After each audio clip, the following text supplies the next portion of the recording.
सत श्री अकाल, आदाब। और मैं आपके लिए अब इस हमने उप कॉन्सेप्ट को देखा पिछले लेक्चर में, और उसी का आगे बढ़ाते हुए मैं क्लासेस इन पाइथन की बात करूंगा। राइट, तो इस क्लासेस में हम सीधा चलते हैं, तो इसको और अच्छे से देखेंगे। तो अब मैं वापस इधर आ जाता हूँ कि टेक्स्ट मैंने इधर रख रखा है। राइट, टेक्स्ट इधर है। हाँ, अ class is a collection of objects, वही सेम अंग्रेजी मैंने दिए जो पिछले लेक्चर से दिया था, सेम कंटेंट है, ताकि आप वो भूले नहीं, इसलिए बार बार पढ़ा रहा हूं ताकि भूले नहीं, ओवरराइट कर लीजिए अपने दिमाग में इसको। तो classes are created by keyword class, और वही एग्जांपल भी आपको मैं दूंगा।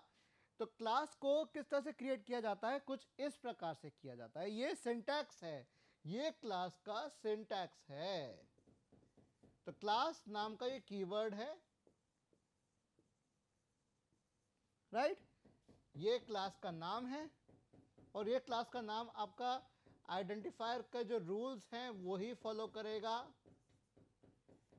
किसी वेरिएबल का नामकरण जब आप करते हैं तो वही जो नियम जो उसके नामकरण में होते हैं, जिसे हम आइडेंटिफायर के रूल्स कहते हैं, वही काम मेरा यहां भी होगा।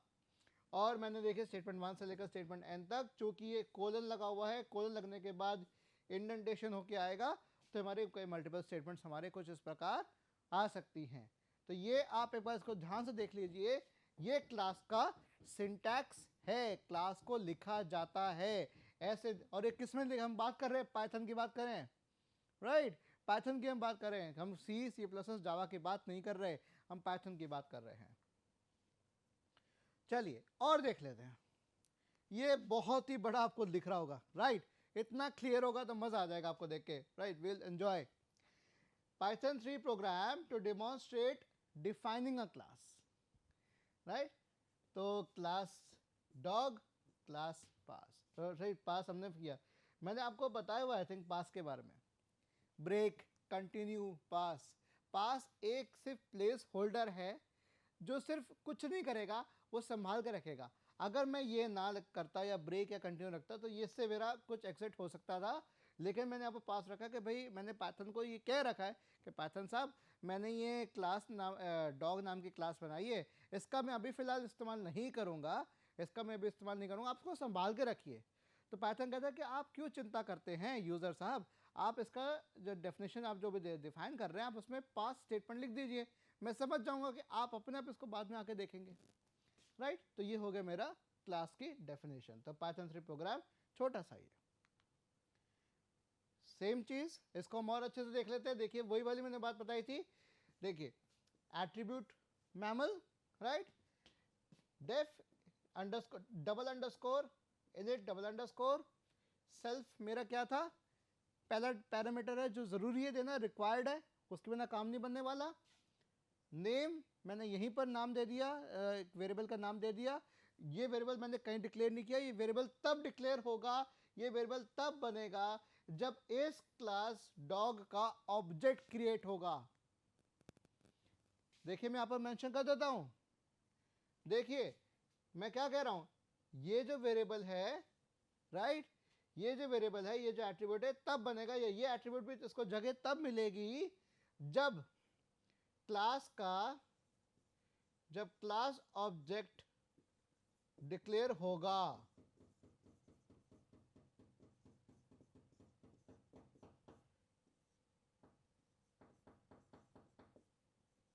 जब क्लास ऑब्जेक्ट डिक्लेयर होगा तब इसको जगह मिलेगी, तब ये नेम का काम आएगा, तब ये मैमल का भी काम आएगा, ATTR1 का। तो जैसे ही मेरी क्लास ऑब्जेक्ट तैयार हुई रॉजर और टॉमी, इसका नाम की वैल्यू चली गई इसमें, ठीक है। तो रॉजर जो नाम का था उसका रॉजर नाम का ऑब्जेक्ट है, ठीक है, और ऐसी टॉमी वाला भी सेम चीज़ है। तो Roger is a format function लगाया मैंने, और मैंने कहा कि रॉजर साहब का जो क्लास है, क्लास का कैसे मैं बता रहा हूँ, double underscore class double underscore, है ना, डॉट ATTR1 के आप रॉजर जिस क्लास का ऑब्जेक्ट है, रॉजर जिस क्लास का ऑब्जेक्ट है उसका ATTR1 एक्सेस करो। ATTR1 की वैल्यू क्या है, मैमल है, तो जी कर लिया एक्सेस। चूंकि ऑब्जेक्ट तैयार हो गया, ऑब्जेक्ट तैयार हो गया तो उसको एक्सेस किया जा सकता है। सिर्फ ऑब्जेक्ट उस क्लास का ऑब्जेक्ट ही है तो क्लास के वेरिएबल और मेथड को कॉल कर सकता है। ठीक है, जैसे ही मैंने ये किया, ये क्या कॉल हो रहा है, ये कंस्ट्रक्टर कॉल हो रहा है। और याद करिए मैंने बताया था कंस्ट्रक्टर कौन सा होता है, ये कंस्ट्रक्टर का काम कर रहा है, ये इनिट किसका काम कर रहा है, ये देखिए इसको मैं यहां पर मेंशन कर देता हूं, कंस्ट्रक्टर। और एक और महत्वपूर्ण बात आपको बता दूं, पाइथन में डिस्ट्रक्टर नहीं होता।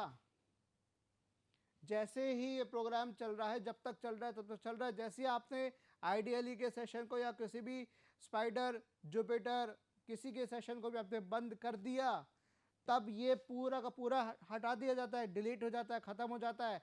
This is called garbage collection. और एक गार्बेज कलेक्शन की कहानी मैं आगे भी बताऊंगा, right. Similarly Tommy is also a, Tommy जिस क्लास का हिस्सा है उस क्लास का एट्रीब्यूट 1, क्लास का हिस्सा थी, क्लास का ऑब्जेक्ट, उसके ATTR1 नाम के क्लास एट्रीब्यूट को एक्सेस करिए और उसकी वैल्यू यहाँ लिख दीजिए। तो ये आउटपुट आ गया, Roger is a mammal, Tommy is also mammal. और माई नेम इज में क्या आ गया, रॉजर डॉट नेम जो वैल्यू है और टॉमी डॉट नेम जो वैल्यू है वो यहाँ पर आप मेंशन कर दीजिए। तो ये आउटपुट आ गया। तो दो प्रिंट स्टेटमेंट हो गई। सेम मैं यहाँ पर दूंगा, सेम देखिए मैंने यहाँ पर दूसरा एग्जांपल वही रखा है। चूंकि पिछले लेक्चर में ऊप कॉन्सेप्ट्स का था तो उसमें मुझे क्लास के दोनों एग्जांपल दोबारा देने ही थे, ज़रूरी था। अगर मैं नहीं देता तो काम बिगड़ सकता था, राइट।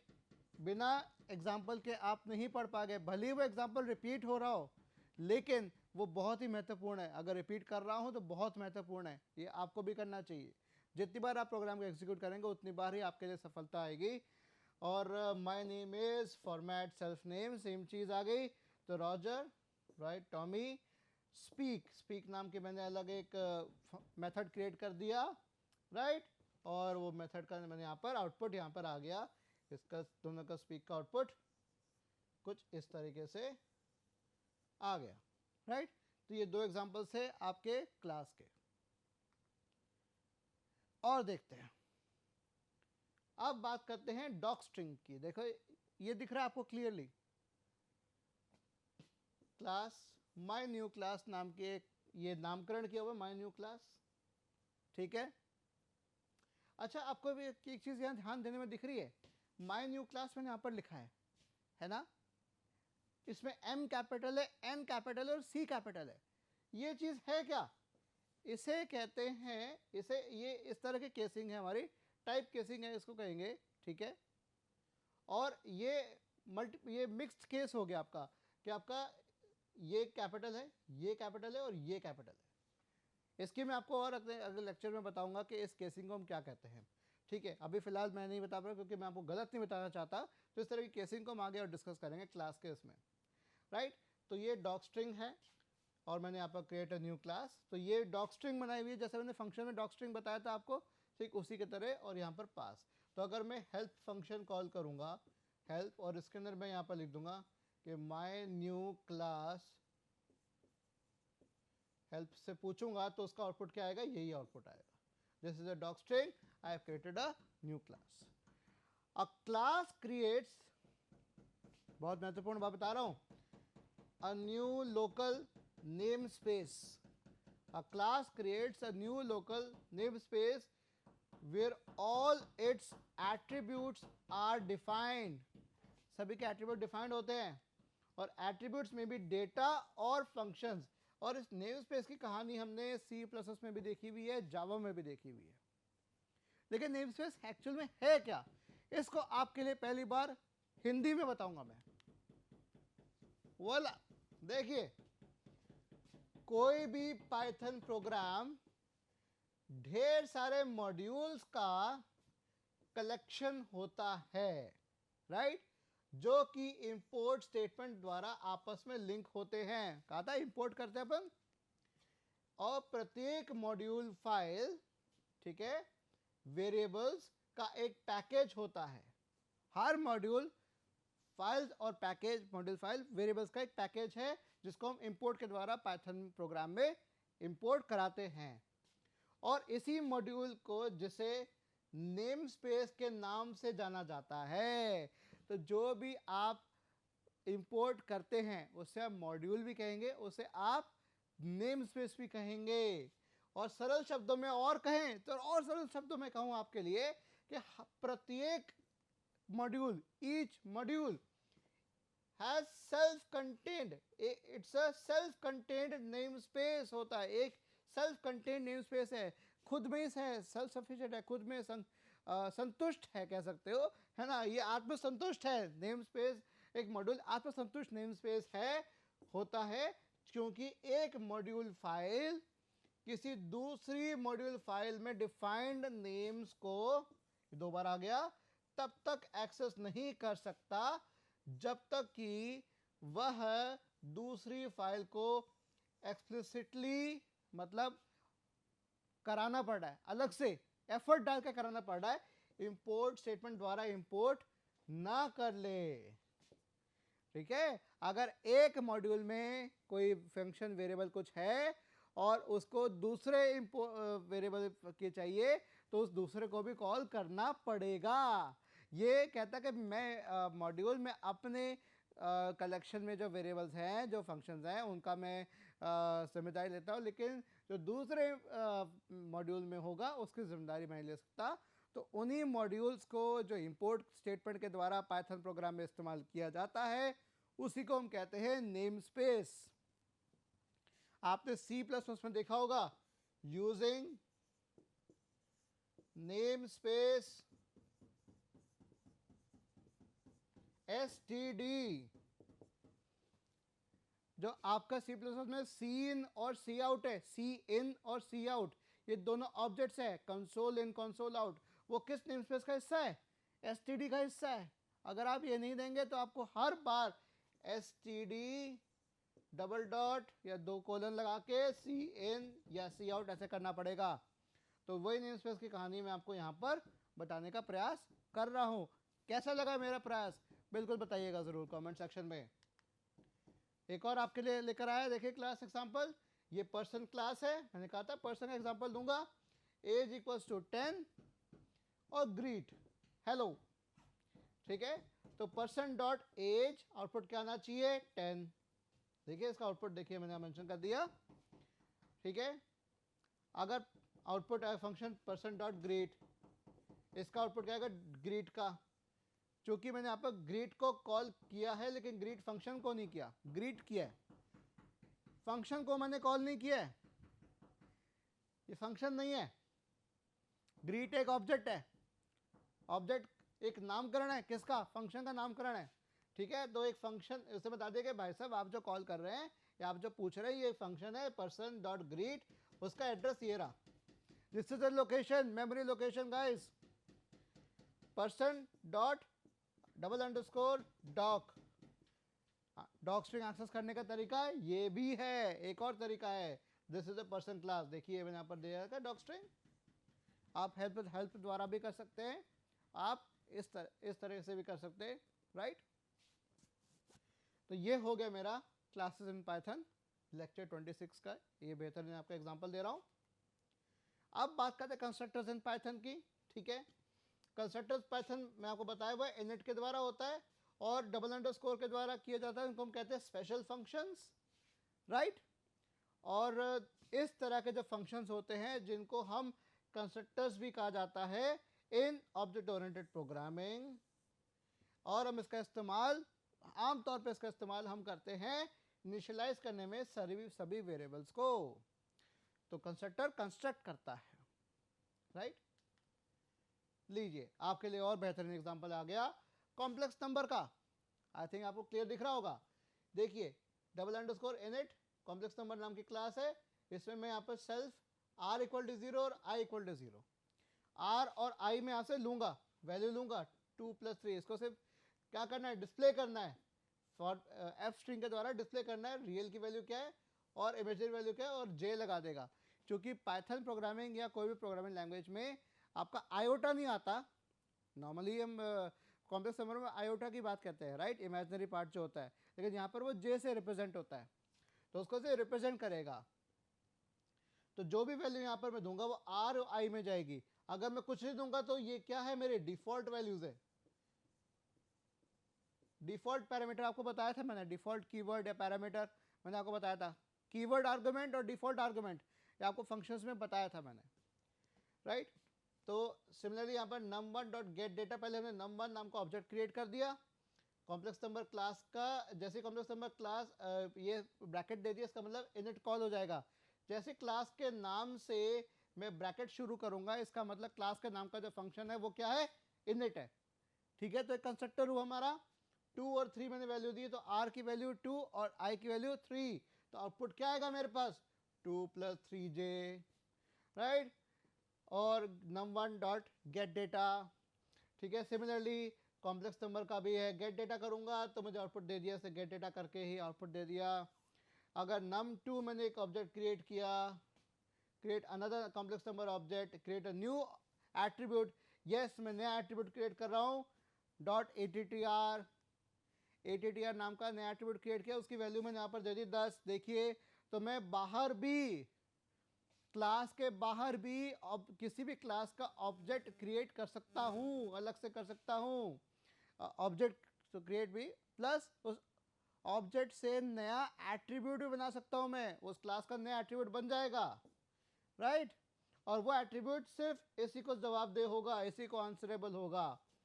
फिर मैंने कहा कि num2 dot real, num2 dot imaginary, num2 dot attr, तो num2 डॉट रियल मैंने यहाँ पर क्या था, 5 था, एक ही दिया है, तो r के लिए 5 चलेगा, लेकिन i तो मैंने दिया नहीं, राइट, i मैंने नहीं दिया, तो क्या आ जाएगा, i के लिए क्या है 0, तो 5, 0 और 10, राइट, इनकी वैल्यू दे देगा मुझे, टपल की फॉर्म में दे रहा है ये 5, 0 और 10, देखिए मेंशन भी कर रखा है।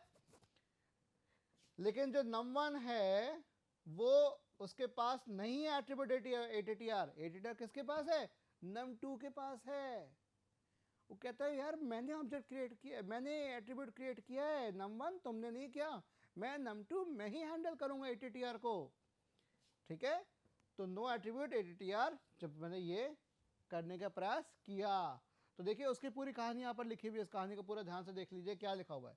देखिए जो मैंने आपको बताया वो पूरी की पूरी कहानी मैंने अंग्रेजी में यहाँ पर मेंशन कर दिया आपके लिए, ये आपको पूरा पता लग जाएगा, सारा का सारा एवरीथिंग, राइट। इसको यहीं पे पॉज करके आप देख सकते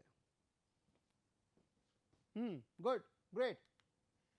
deleting attributes and objects, object delete कर रहे हैं हम, देखिए num1 dot imaginary get underscore data, same चीज हम डिलीट फंक्शन का, डिलीट नाम का कीवर्ड का इस्तेमाल करें, डेल कीवर्ड का इस्तेमाल कर रहे हैं। मैंने कहा भाई num1 को हटा दो, num1 के जो इमेजनरी पार्ट है उसको हटा दो, तो जैसे हटाऊंगा तो उसने मुझे क्या कहा, फिर मैंने num1 डॉट गेट डेटा किया, जैसे गेट डेटा करूंगा, गेट डेटा में क्या रखा था, देखिए गेट डेटा में क्या रखा था, ये तो था, लेकिन ये मैंने हटा दिया, ये डिलीट हो गया, ये डेल के हट गया, तो जब ये नहीं मिलेगा तो कहाँ से वैल्यू देगा, तो उसने मुझे एरर दे दिया कि भाई साहब अब कॉम्प्लेक्स नंबर के पास इमेजनरी नाम का कोई एट्रीब्यूट है ही नहीं, क्योंकि मैंने उसको डिलीट कर दिया। ऐसे डॉट गेट डेटा को डिलीट करूं, ठीक है, एट्रीब्यूट्स और ऑब्जेक्ट्स को डिलीट करना था, तो ये भी एक ऑब्जेक्ट था मेरा, ये मेथड था, इसको भी मैं डिलीट कर सकता डेल कमांड के द्वारा, तो डेल कमांड के द्वारा मैंने इसको डिलीट कर दिया, है ना। और अब मैं एक्सेस करने का प्रयास कर रहा हूँ num1 डॉट गेट डेटा, उसने कहा भाई इसका तो गेट डेटा नाम का तो कुछ भी नहीं है, इसका मतलब गेट डेटा भी हट गया, और क्या हट गया, इमेजनरी वाला जो imag था, imag जो वेरिएबल था वो भी हट गया। तो ये any attribute of an object can be deleted any time, कभी भी, using the del statement, using the del statement. चलिए और एग्जांपल देखते हैं, देखिए आपके लिए एक और एग्जांपल लेकर आया हूं। अब मैंने C1 equals to complex number 1,3, मतलब आउटपुट इसका अगर मैं गेट डेटा करूंगा तो ये 1 + 3j आना चाहिए, लेकिन मैंने अभी ऐसा कुछ किया नहीं है, मैंने कुछ नहीं किया, मैंने सीधा डेल C1 कर दिया, और मैं C1 को एक्सेस करना चाह रहा हूं, तो यहाँ मुझे एरर दे देगा C1 इज नॉट डिफाइंड। तो ऑब्जेक्ट को इमीडिएटली क्रिएट किया, फिर डिलीट कर दिया, तो मैं पाइथन से खिलवाड़ कर रहा हूँ, पाइथन में खेल रहा हूँ मैं आराम से। अब देखिए एक और चीज, ये बहुत महत्वपूर्ण है, कॉम्प्लेक्स नंबर ऑब्जेक्ट की ये बात बहुत ही महत्वपूर्ण है। ये डायग्राम को ध्यान से देख लीजिएगा, जो भी मैंने पिछले इसमें एग्जांपल में किया वही बताने का प्रयास कर रहा हूं मैं। C1 से एक्सेस क्या हो रहा है, कॉम्प्लेक्स नंबर ऑब्जेक्ट है जिसमें रियल की वैल्यू 1 है और इमेज की वैल्यू 3 है। C1 equals to complex number 1, 3, यही हो रहा है। C1 पॉइंट कर रहा है उसको, लेकिन अब जैसे मैंने डेल C1 कर दिया तो C1 हट चुका है, कोई भी पॉइंट नहीं कर रहा। There is no object pointing to that class. ध्यान से सुनिए, कोई भी ऑब्जेक्ट नहीं बचा जो उस क्लास को पॉइंट कर रहा हो। पॉइंट नहीं कर रहा तो क्या चीज लिखा हुआ है देखो, on the command del C1 ये बाइंडिंग है, रिमूव हो जाती है। क्या बाइंडिंग है, मैंने बताया था डायनेमिक बाइंडिंग होती है पाइथन के अंदर। तो ये बाइंडिंग रिमूव हो गई तो C1 मेरा हट गया, उसका जो करस्पॉन्डिंग नेम स्पेस से हट गया। नेम स्पेस मतलब इंपोर्ट कर रहा हूँ, नेम स्पेस मतलब वेरिएबल का नाम दे रहा हूँ। ये नेम स्पेस हो गया मेरा कॉम्प्लेक्स नंबर नाम का, इसके स्मृति पटल से वो हट गया कि अब इस नाम का कोई नहीं है। Object however continues to exist, object exist करेगा मेमोरी में, लेकिन उसका नामकरण नहीं है, उसका कोई नाम नहीं है, कोई नेम स्पेस नहीं उसका। और अगर कोई और नाम नहीं होता तो उसको ऑटोमेटिकली डिस्ट्रॉय कर दिया जाता है। यही बात मैं यहां पर कह रहा हूं, garbage collection. Deleting objects in Python removes the name binding. Object को डिलीट करेंगे अगर पाइथन में, उसका जो नाम की जो बाइंडिंग है, जो नेम स्पेस है, वो हट जाएगा, खत्म हो जाएगा। और अगर काफी समय तक उसका कोई ऑब्जेक्ट नहीं बना तो अंत समय पे उसका ऑटोमेटिकली डिस्ट्रक्शन कर दिया जाता है ऑफ अनरेफरेंस्ड ऑब्जेक्ट। जो ऑब्जेक्ट इनको रेफरेंस नहीं किया गया उसको हटा दिया जाता है और उसे हम क्या कहते हैं, गार्बेज कलेक्शन। तो पाइथन गार्बेज कलेक्शन अपने आप करता है। इसी प्रकार से मैं अब अंत में आ गया हूं। आई थिंक अब आपको बात समझ में आ गई होगी। तो हमने यहाँ पर गार्बेज कलेक्शन की बात देखी थी हमने, राइट। और हमने अच्छे से क्लासेस का कॉन्सेप्ट हमने अच्छे से देख लिया। मैंने आपको ऑब्जेक्ट बना के बताया, ऑब्जेक्ट डिलीट करके बताया, ऑब्जेक्ट की बाइंडिंग चेंज करके बताई, सब चीज़ मैंने आपको बताई है, अच्छे से बताई है इस लेक्चर के अंदर। तो काफ़ी भारी भरकम लेक्चर था, इसीलिए मैंने प्रीवियस लेक्चर में मैंने कंटेंट ज़्यादा नहीं रखा था, क्योंकि महत्वपूर्ण बातें मैं यहाँ बताऊँगा बजाय वहाँ के, राइट। अगर वहाँ बताया तो यहाँ क्या बताता आपके लिए, है ना। तो बहुत बहुत शुक्रिया। नेक्स्ट लेक्चर में हम मिलते हैं, धन्यवाद।